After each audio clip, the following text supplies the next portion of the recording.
Una po, tingin muna tayo sa manual. Sobrang dumi na yung filter ng aircon.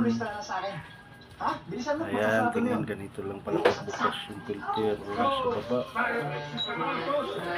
Ganun lang siya forma. Ang aircon, sobrang dumi na. Ayan, linis natin, linis.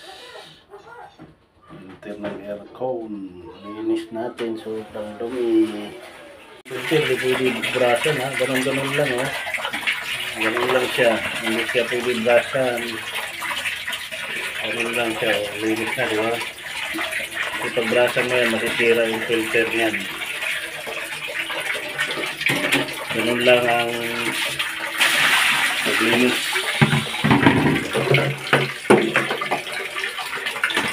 Linis ng filter.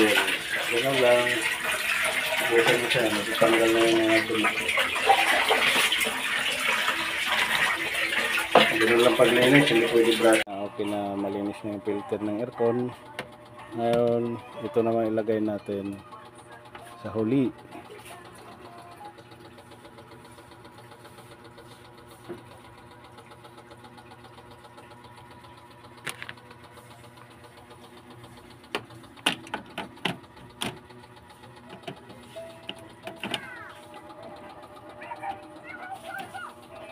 Na, okay na siya oh. Linis na, ganun lang paglinis ng filter ng aircon.